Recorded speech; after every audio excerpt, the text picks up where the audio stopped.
मीरापुर गांव में रामू और महेश नाम के दो दोस्त रहा करते थे। रामू बहुत ही मेहनती था, लेकिन महेश आलस करके अपने खेतों में काम किया करता था। अरे वाह रामू, मैंने सुना है इस साल तुम्हारी बहुत ही अच्छी फसल हुई है। हाँ काका, इस बार मेरी बहुत अच्छी फसल हुई है। फसल बेचने पर मुझे बहुत अच्छा मुनाफा होगा। बेटा, तुम्हारे खेत में कुल कितनी बोरी फसल हुई है? काका, 5 एकड़ जमीन पर कुल 150 बोरी हुई है। ठीक है काका, चलो अब मैं चलता हूँ, मुझे आज अनाज को बेचने के लिए जाना है। ऐसा कहकर रामू वहाँ से चला जाता है। तभी थोड़ी देर बाद महेश भी वहाँ से अपने खेतों की ओर जा रहा था।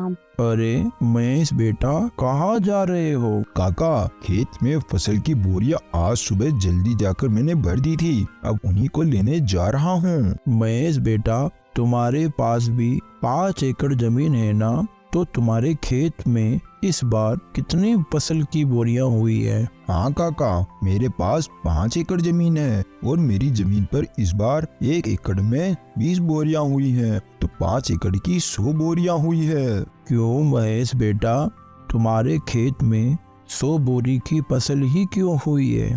तुम्हें पता है तुम्हारा दोस्त जो रामू है, उसके पास भी 5 एकड़ जमीन है। उसकी जमीन पर 150 बोरियों का अनाज हुआ है, जबकि जहां तुम दोनों के खेत है उधर के इलाके की जमीन तो एक जैसी ही है। क्या कहा? मेरे दोस्त रामू के खेत में इस बार 150 बोरियां की फसल हुई है, लेकिन उसने तो मुझे बताया ही नहीं। ठीक है काका, चलो मैं चलता हूँ। फिर शाम को महेश अपनी फसल बेचकर अपने घर लौट जाता है। घर पहुंचकर महेश फसल के बारे में सारी बात अपनी पत्नी को बताता है। मुझे पता है आपको 50 बोरियों का नुकसान क्यों हुआ है, क्योंकि आप अपने दोस्त रामू की तरह मेहनत नहीं करते, इसलिए आपको 50 बोरियों का नुकसान हुआ है। क्योंकि आपका जब मन होता है आप जब भी खेत जाते हो, और अगर ऐसा ही रहा तो कैसे चलेगा? अरे तू भाग्यवान, इसमें मेरी भी क्या गलती है? मुझसे जितना होता है मैं वो सब कर लेता हूँ। अब मुझे तुम ही बताओ, मैं इसके अलावा क्या करूँ? आज आप अपनी जमीन को बेच दो और रामू के पास वाली जमीन को खरीद लो। अगर रामू की जमीन 5 एकड़ है तो आप भी पूरी 5 एकड़ जमीन को खरीद लो, और रामू से कहो कि अब अपन दोनों पूरे 10 एकड़ जमीन पर साथ मिलकर काम करेंगे, और जो भी मुनाफा होगा दोनों बराबर बांट लेंगे। हाँ, तुम ये बात बिल्कुल सही कह रही हो। मैं कल ही रामू के पास जाकर इस बारे में बात करूंगा, और मुझे जहाँ तक पता है रामू मेरी इस बात को टालेगा नहीं। फिर अगले दिन सुबह होने पर महेश अपने दोस्त रामू के यहाँ जाता है। और भाई रामू, कैसे हो तुम? महेश भाई, मैं अच्छा हूँ, तुम बताओ, तुम सुबह सुबह यहाँ कैसे आ गए? रामू, अपन दोनों बचपन के बहुत अच्छे दोस्त हैं, तो मैं सोच रहा था कि मेरी जमीन को मैं बेच दूं और तुम्हारी जमीन के पास ही जमीन खरीद लूं, वो भी तुम्हारी जमीन के बराबर, पूरी 5 एकड़। हाँ हाँ महेश भाई, खरीद लो, ये तो बहुत ही अच्छी बात है, मुझे भी मेरा एक अच्छा पड़ोसी मिल जाएगा।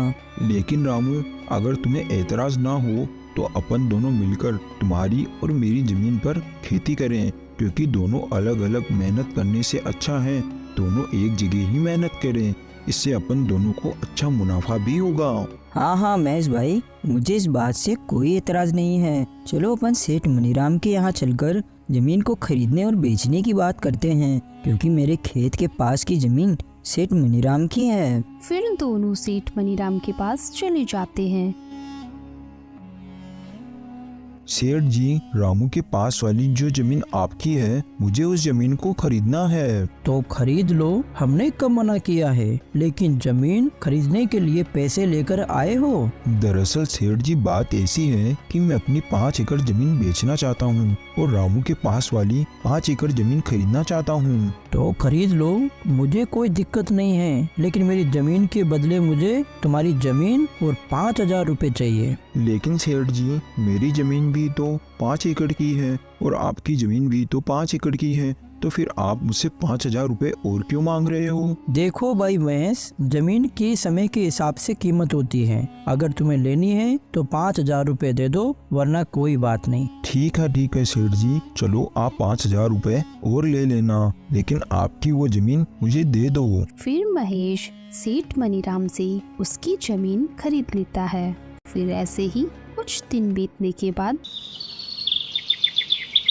सुनो भाई महेश, हमें कल से खेतों में हल चलाना होगा, इसलिए कल सुबह तुम तैयार रहना खेत जाने के लिए। अरे यार, हल चलाने में तो बहुत मेहनत लगती है, बैल के साथ साथ पूरे खेत में चलना पड़ता है। मुझे इस काम से बचने के लिए कोई ना कोई बहाना तो बनाना ही पड़ेगा।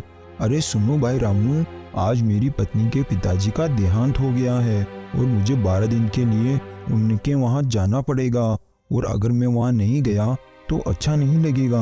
हाँ महेश भाई, ये बात तो सही है, वो तुम्हारे पिता समान है, तो तुम वहाँ चले जाना। तुम्हारे हिस्से का काम भी मैं ही कर लूँगा, तुम बेफिक्र होके चले जाओ। मुझे तो ऐसा लग रहा था कि तुम इस बात के लिए बिल्कुल नहीं मानोगे। तुम सच में मेरे बहुत अच्छे दोस्त हो। मैं 12 दिन बाद वापस आकर तुम्हारे साथ खेत में बहुत मेहनत करूँगा। फिर थोड़ी देर बाद महेश अपनी पत्नी के साथ उसके ससुराल चला जाता है और इस बात से रामू बहुत परेशान हो जाता है। सुनो जी, आप इतने परेशान क्यों नजर आ रहे हो? क्या हुआ, क्या बात है? अरे कुछ नहीं, महेश अपनी पत्नी के साथ उसके मायके गया है और खेत में बहुत काम पड़ा है। अरे तो आप परेशान मत होइए, वो जब तक नहीं आते मैं आपके साथ खेत में काम करवा दूंगी। फिर अगले ही दिन से रामू अपनी पत्नी राके के साथ मिलकर खेतों में हल चलाने का काम शुरू कर देता है। फिर कुछ दिन बीतने के बाद रामू महेश के यहाँ जाता है। सुनो भाई महेश, बारिश के दिन चालू हो गए हैं और थोड़ी थोड़ी बारिश भी आने लगी है, तो मैं सोच रहा हूँ अपन दोनों मिलकर बारिश के पानी के जाने के लिए रास्ता बना दें। अगर अपन पानी के जाने के लिए रास्ता बना देंगे तो अपने खेत में बारिश का पानी एक जगह जमा नहीं होगा। अरे लेकिन रामू भाई, मुझे आज बहुत जरूरी काम है। अरे क्या हुआ महेश भाई, इस समय तुम्हें ऐसा कौन सा जरूरी काम आ गया? अरे हाँ, मैं तुम्हें बताना तो भूल ही गया था। मुझे तुम्हारी भाभी को लेकर शहर में डॉक्टर के यहाँ जाना है, क्योंकि 2-3 दिन से तुम्हारी भाभी की तबीयत बहुत खराब चल रही है। ठीक है महेश, तुम चले जाना, मैं यहाँ का सारा कामकाज देख लूँगा। फिर महेश अपने मन में सोचता है, अरे वाह, ये तो मेरी इतनी जल्दी ही बात मान गया।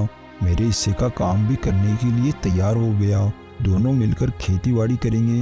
ये तरकीब मेरी बिल्कुल सही रही, नहीं तो मुझे अकेले ही खेत में इतना सारा काम करना पड़ता। क्या सोच रहे हो महेश भाई, तुम चिंता मत करो, मैंने कहा ना मैं यहाँ का सारा कामकाज देख लूँगा। तुम निश्चिंत होकर भाभी को डॉक्टर को दिखा लाओ। वही तो मैं सोच रहा हूँ कि सारे कामकाज तुम्हारे ऊपर छोड़कर शहर जाना मुझे बिल्कुल अच्छा नहीं लग रहा, मगर क्या करूँ, जाना तो पड़ेगा ही। फिर महेश अपनी पत्नी को लेकर शहर चला जाता है और दूसरी ओर रामू बारिश में भीगता हुआ अपने खेत में बारिश के पानी को जाने के लिए रास्ता बनाने लगता है।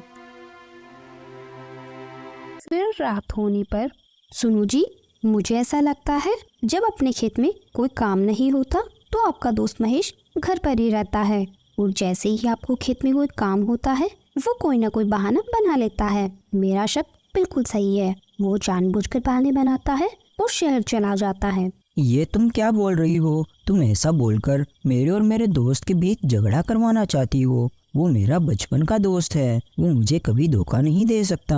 आपको मेरी बातों पर बिल्कुल भी विश्वास नहीं है ना? देख लेना, कुछ ही दिनों में आपको सच का पता चल ही जाएगा। फिर ऐसे ही कुछ दिन बीतने के बाद फसल तैयार हो जाती है। महेश भाई, चलो आज हमें फसल की कटाई करनी है, क्योंकि आज शाम को ही मुझे मेरी पत्नी के साथ शाली की शादी में जाना है, और आज फसल को नहीं काटा तो कल से फसल खराब होना शुरू हो जाएगी। हाँ रामू भाई, चलो आज अपन फसल को काट कर बोरियों में भर लेंगे। फिर वो दोनों खेत में चले जाते हैं और पूरी फसल को काटकर बोरियों में भर लेते हैं। ठीक है महेश भाई, अब अपन ने सारी फसल की बोरियां तो भर ली और अब शाम भी हो रही है, तो मैं शाली की शादी में जाने के लिए निकल रहा हूँ। तुम इन अनाज की बोरियों को बैलगाड़ी में भरकर अपने घर ले जाना। जब मैं कल आऊँगा तो अपन इस अनाज को मंडी में बेच आएंगे। अरे भाई तुम चिंता मत करो, जब मुझे काम था तो सारा काम तुमने अकेले ही किया था, और अब तुम्हें काम है तो मैं सारा काम अकेले ही कर लूँगा। तुम इस बात की बिल्कुल भी चिंता मत करो, मैं इन बोरियों को बैलगाड़ी में भरकर घर ले जाऊँगा। फिर महेश सारी फसल को बैलगाड़ी में भरकर घर ले आता है। सारी फसल को यहाँ क्यों लेकर आए हो? मंडी में बेचकर क्यों नहीं आए? वो क्या है ना, रामू उसकी शादी में गया है और वो कल सुबह तक लौटेगा। उसके आने के बाद ही हम इन बोरियों को मंडी में बेच आएंगे। चलो ये तो अच्छा है कि सारी बोरियां आप यहाँ लेकर आए हो। मेरे पास एक तरकीब है। बताओ बताओ क्या तरकीब है, और यहाँ फसल को लाना क्यों सही है? देखिए, आपका दोस्त कल सुबह तक नहीं आने वाला, और इतने में अपन इन सारी बोरियों को अपने घर के पीछे वाले कमरे में रख दे तो सारी फसल का पैसा केवल अपना होगा। हाँ ये बात तो तुम बिल्कुल सही कह रही हो, लेकिन अपन रामू को क्या बोलेंगे कि सारी फसल कहाँ गई? अरे इस बात की आप चिंता मत करो। कल सुबह जब आपका दोस्त फसल लेने के लिए आएगा तो बोल देना कि सारी बोरियां घर के बाहर ही रखी थी और पता नहीं यहाँ से कौन चुरा कर ले गया। बस इतना ही बोल देना। इसमें आपका दोस्त क्या ही कर पाएगा, वो कुछ नहीं बोलेगा। अरे वाह भाग्यवान, तुम कितनी अक्लमंद हो, तुम्हारा कितना दिमाग चलता है। मैं तो केवल खेत में काम करने से ही बच रहा था और तुमने तो सारी फसल को ही अपना बना लिया। वाह भाग्यवान वाह। आप इस काम में बिल्कुल भी देरी मत कीजिए। आप सारी बोरियों को बैलगाड़ी से उतारकर घर के बाहर ही रख दीजिए, ताकि गांव वाले भी देख सके कि बोरियां आपने घर के बाहर रखी है। फिर रात होने पर अपन दोनों मिलकर बोरियों को छुपा देंगे। फिर रात होने पर दोनों पति पत्नी मिलकर सारी बोरियों को घर के पीछे वाले कमरे में छुपा देते हैं। फिर अगले दिन सुबह होने पर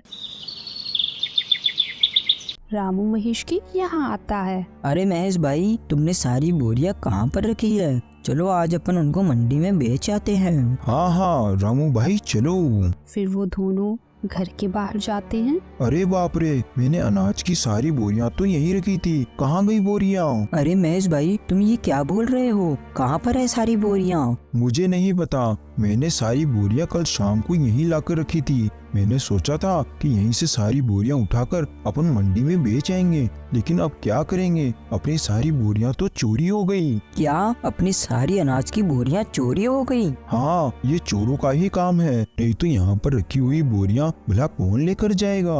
महेश भाई, तुमने ये क्या किया? पूरे 6 महीने की मेहनत को तुमने चोरों के हाथों में सौंप दिया। मुझे तुमसे ये उम्मीद नहीं थी। अरे रामू भाई, ये तुम क्या बोल रहे हो? तुम तो ऐसे बोल रहे हो जैसे उस फसल में तुम्हारे अकेले का ही हिस्सा था और मैंने चोरों को जानबूझकर वो बोरियां जिसे हाथ में दे दी हो। उस फसल में मेरा भी तो हिस्सा था, नुकसान मेरा भी तो हुआ है। हाँ ये बात भी बिल्कुल सही है। चोर अपन दोनों का ही हिस्सा लेकर गए हैं। अपन दोनों को ही बहुत बड़ा भारी नुकसान हुआ है। चलो ठीक है, अब मैं अपने घर चलता हूँ। ऐसा कहकर रामू वहाँ से अपने घर चला जाता है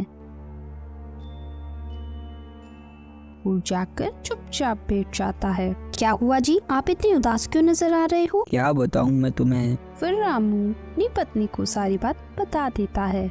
अरे तो कोई बात नहीं, आप चिंता मत कीजिए। अभी खेत में काम करने के लिए काफी समय है।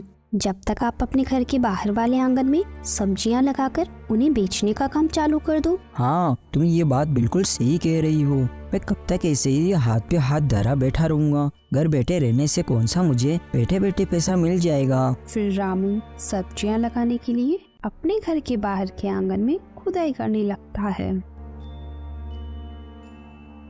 तभी खुदाई करते करते उसे एक मटका दिखाई देता है। अरे ये तो सोने चांदी से भरा हुआ मटका है। ये तो मेरा अच्छा भाग्य है। अगर मेरी फसल चोरी नहीं होती तो मैं कभी यहाँ सब्जियाँ नहीं लगाता और ना ही यहाँ जमीन पर खुदाई करता।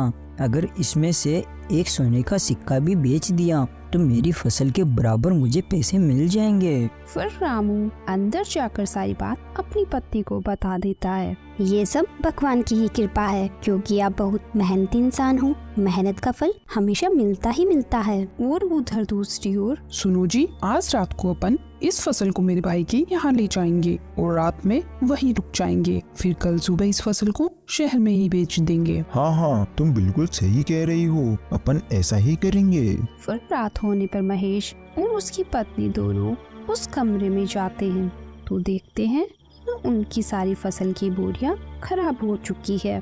अरे ये क्या हो गया, अपन ने इनको यहाँ छुपाने से पहले ये तो सोचा ही नहीं कि अगर फसल को थोड़ी भी हवा नहीं मिलेगी तो सारी फसल खराब हो जाएगी। ये सब तुम्हारी वजह से हुआ है।